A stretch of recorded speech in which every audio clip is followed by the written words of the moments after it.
If we see the location of Ethiopia and our neighboring countries, Ethiopia is the one with the best topography that can generate hydropower by its nature. We do have about 60 gigawatt potential of generation capacity. Is a potential. So far, what we developed totally is not much more than 10. Which means still we do have a lot of potential. Ethiopia is really lucky enough because of the topography and its location to have this opportunity. That is one thing. The second one is our practice too. We have been developing big dams, not only Gerd, by the way. We do have Ethiopia Electric Power, Ethiopia Electric Utility. These are institutions that belongs to Ethiopians, which has started building of dams, starting from Malkawakana. Of course, the big one, the small one, which is very abundant, is the Basamwell, here in Akaki. No one knows about it. So for years, we have already developed experience of building of big dams. If you go to Malkawakana, if you go to Koka, if you go to Takaze, Zegibes, two or three of them, Fincha, or now Gerd, all these things, it has been our practice to manage them, to build them, to administer them. The third one, as we know, hydropower is green energy source. It is not polluting the environment with no carbon emission. And relatively, as the other one also, it is somehow economically feasible in terms of the cost. It's also giving us advantage. We have the water too, even though it may not be enough to utilize per capita demand for us. Seasonally, we have a huge amount of water that is generating from our highland. All these things add up together to the positive side and advantage for Ethiopians. This is making Ethiopia as the energy hub of East Africa.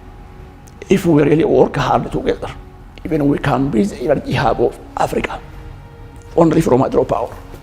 We can include the solar, huge potential. We can include the wind, huge potential. We can include geothermal, huge potential. All these things can add up together, and then it brings Ethiopia on the first rank to be the energy hub of the East African countries. Is giving us advantage.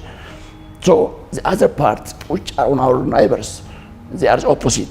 They don't have the potential, they don't have the experience, they don't have the resource too.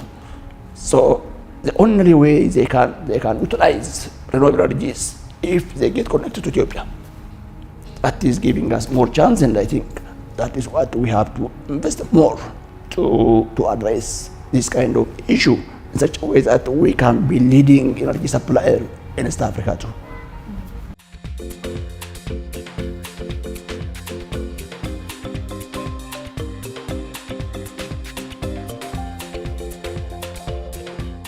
Our assignment is to go for more dams.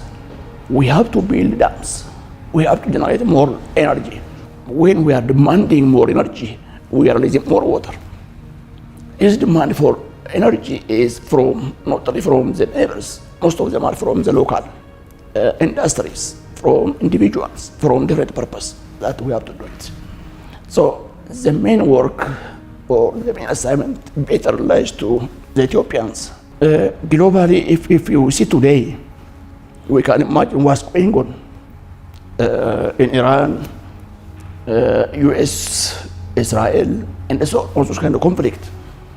One or the other way, these conflicts are based on two parameters: water and energy. It is on the water body they are fighting. It is to get access to Hormuz, or now they are trying to coming to Bab el-Mandeb as well, which is very close to us.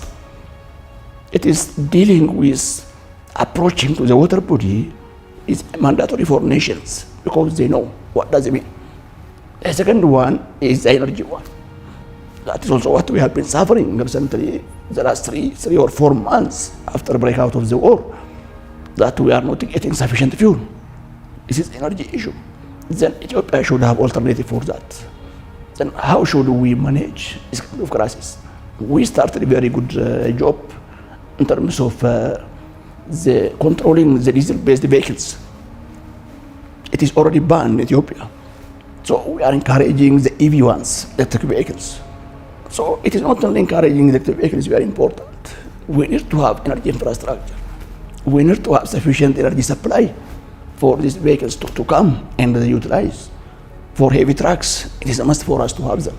We need to have for transporting of buses, which has to be using the EVs. We need to have charging stations in different towns of Ethiopia so that we can encourage people to utilize that one, to minimize dependency upon the international crisis. Our energy perspective should also address this one. That is the way we are leading the institution, especially by creating conducive environment in terms of energy policy. Recently, the Minister of Council has approved, and that has been sent to the Parliament and that has been endorsed. We have revised energy policy, which is encouraging private sectors to get involved as well. It is not only the government who can do that. So the government is to create conducive environment for the private sectors so that we can have multiple stakeholders to play a key role for the development of energy infrastructure that can address the local demand, that can help us to manage the global crisis that we are facing, and also that can address the neighboring or the regional demand in terms of the energy.